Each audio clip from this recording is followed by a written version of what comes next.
வணக்கம், இது உங்க யூடியூப் சேனல். இன்றைக்கு நாங்க என்ன பார்க்கணும் பாத்தீங்கன்னா, சப்ஸ்கிரைப் பண்ண ஒரு கேள்விக்கு தான் இப்ப அதெல்லாம் பார்க்க போறோம்.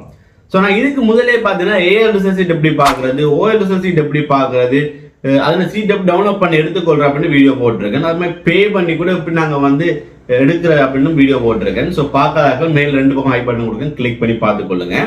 இன்றைக்கு பார்த்தீங்கன்னா இண்டெக்ஸ் நம்பர் இல்லாமல் எப்படி நாங்கள் ஓஎல் ரிசல்ட் ஏஎல் ரிசல்ட் தெரிஞ்சு கொள்றது இல்லை பார்க்கறது ரெண்டதை பற்றி தான் இந்த வீடியோ நீங்கள் பார்க்க போறீங்க. ஸோ வீடியோக்கு போறதுக்கு முதல் நான் சனுசன், இது உங்கள் AC Tamil tech YouTube channel. வாங்க வீடியோக்குள்ள போலாம்.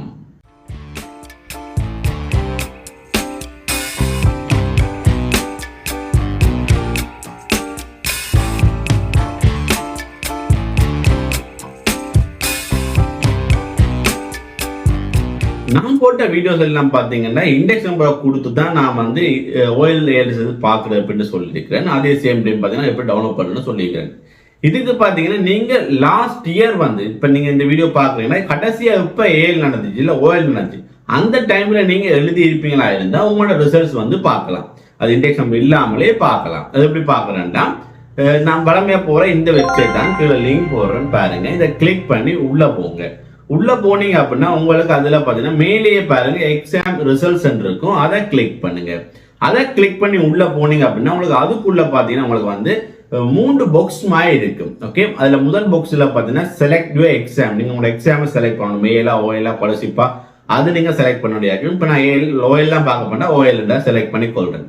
அடுத்தது இயர், அந்த இயர்ல கிளிக் பண்ணி நம்மளுக்கு ஒரே ஒரு இதுதான் காட்டு. இப்போ கடைசியா எப்போ எக்ஸாம் நடந்துச்சோ அந்த ஆண்டை மட்டும்தான் அதுல மென்ஷன் பண்ணியிருப்பாங்க. அதுக்கு முன்னுக்கு நடந்த எக்ஸாம் அந்த ஆண்டுல வந்து அதில் காட்டாது. ஓகே, ஸோ இப்போ கடைசி எழுதிருந்தீங்கன்னா நீங்கள் இதில் பார்க்கலாம். ஸோ அதை கிளிக் பண்ணீங்க, உங்களுக்கு ஆண்டு வரும். ஆண்டை செலக்ட் பண்ணுங்க. ஆண்டை செலக்ட் பண்ணி பக்கத்தில் பார்த்தீங்கன்னா உங்களுக்கு இண்டெக்ஸ் நம்பர் இருக்கும். ஸோ உங்களுக்கு போய் இண்டெக்ஸ் நம்பர் தெரியல. ஓகே, அப்போ நீங்கள் என்ன செய்யலாம், அந்த இண்டெக்ஸ் நம்பர் பக்கத்தில் ஒரு புள்ளி ஒன்று இருக்கும், அதை கிளிக் பண்ணீங்க அப்படின்னா உங்களுக்கு என்ஐசி என்று வரும்.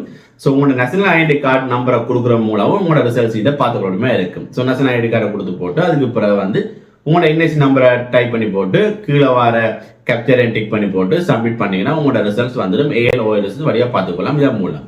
ஆனால் நம்ம வந்து எப்படி பே பண்ணி, அதுக்கு முதல் ஆக்களாக இருக்கட்டும், எப்படி பே பண்ணி நாங்கள் ஒரு சர்டிஃபிகேட் வந்து எடுக்கிறது அப்படின்ட்டு பார்த்துருந்தோம். ஸோ அதுக்கு பார்த்தீங்கன்னா கட்டாயம் இண்டெக்ஸ் நம்பர் கேட்குறாங்க. முந்தைய ஆப்ஷனில் கொடுத்துருந்தவங்க இண்டெக்ஸ் நம்பர் தெரியலை அப்படின்னா நாங்கள் அதுக்கு ஒரு ஃபார்ம் ஒன்று கொடுத்துருந்தோம். அதை நாங்கள் ஃபில் பண்ணிக்கணும் போகிறோம் தானே. இப்போ ஓஎல் இண்டெக்ஸ் ஓஎல் ஏஎல் வந்து எப்படி பெற்றுக்கொள்ற ஒரு வீடியோ போடணும், அதில் ஃபில் பண்ணுறது தானே. அந்த ஃபில் பண்ணுற இடத்துல கீழே ஒரு ஃபார்ம் தந்தோம். அந்த ஃபார்மில் போய் நாங்கள் வந்து ஃபில் பண்ணி போட்டு அவங்க சப்மிட் பண்ண மாதிரி இருந்தால் எங்களுக்கு வந்து எங்களோட இண்டெக்ஸ் நம்பர் பெற்றுக்கொள்ளுமா இருந்தது. இப்போ அது இல்லை. நீங்கள் ஸ்கூலில் வந்து எழுதிருந்தீங்க, ஸ்கூல் கேண்டிடேட்டாக இருந்தால் மட்டும் உங்களுக்கு வந்து ஸ்கூலில் போய் நீங்கள் வந்து கேட்கலாம் உங்களோட இண்டெக்ஸ் நம்பர் என்னட்டு. நான் அவங்கள்ட்ட பார்த்தீங்கன்னா உங்கள்கிட்ட இது வந்து இண்டெக்ஸ் நம்பராக இருக்கட்டும் உங்களோட டீட்டெயில்ஸ் வந்து அங்கே வந்து சேவ் வச்சுருப்பாங்க. ஸோ அவங்க புக் பண்ணி வைப்பாங்க. அப்போ அதனால் நீங்கள் ஸ்கூலில் போய் நீங்கள் வந்து உங்களோட இண்டெக்ஸ் நம்பரை பெற்றுக்கொள்ள இருக்கும். அதை நீங்கள் ஸ்கூல் கேண்டிடேட்ல எழுதிருந்தீங்கன்னா, நீங்கள் ஒருவேளை பிரைவேட்டாக எழுதிருக்கீங்க, ஸ்கூலில் லீவ் ஆகிட்டு பிரைவேட்டாக எழுதிருந்தீங்க அப்படின்னா உங்களுக்கு இதுக்கு ஒரே ஒரு ஆப்ஷன் என்று பார்த்தீங்கன்னா, ஸோ எனக்கு தெரிஞ்ச வரைக்கும் உங்களுக்கு ஒரே ஒரு ஆப்ஷன் என்று பார்த்தீங்கன்னா அவங்களுக்கு மெயில் பண்ணலாம். ஸோ ஓகே, இதில் மெயில் அட்ரஸ் போடுறோன்னு பாருங்க, மெயில் பண்ணி கேட்கலாம். இல்லைன்னா இது அவங்கள ஒரு கோல் கொடுத்துருக்காங்க 17111799 சம்திங். ஸோ இதில் கால் பண்ணுற ஆப்ஷன் கொடுத்துருக்காங்க. நம்பர் 4 நம்பர் கொடுத்துருக்காங்க. இந்த நம்பருக்கு நீங்க கால் பண்ணியும் அவங்களோட ஹொட்லைனோட கழிச்சு நீங்க உங்களோட இண்டெக்ஸ் நம்பரை பெற்றுக்கொள்ளுமா இருக்கும். இல்லை அப்படின்னா கீழே நம்பர்ஸும் கொடுத்துருக்காங்க, அதில் கால் பண்ணி நீங்கள் பெற்றுக்கொள்ளுமா இருக்கும். ஸோ இதில் நீங்கள் கால் பண்ணுறது மூலம் உங்களுக்கு கட்டாயம் இண்டெக்ஸ் நம்பர் நீங்கள் பெற்றுக்கொள்ளக்கூடியமா இருக்கும். முந்தி அந்த ஃபார்ம் கொடுத்து அந்த ஃபார்மை நான் தேடி பார்த்துட்டேன். அந்த ஃபார்மை அந்த ஃபார்ம் வந்து ஃபில் பண்ணி அனுப்பினோம்னா உங்களுக்கு இண்டெக்ஸ் நம்பர் கிடைக்கிற மாதிரி இருந்தது. கொஞ்சம் பேமெண்ட் 150 ரூபா அப்போ பேமெண்ட் இருந்து இப்போ இந்த மாதிரி தெரியல.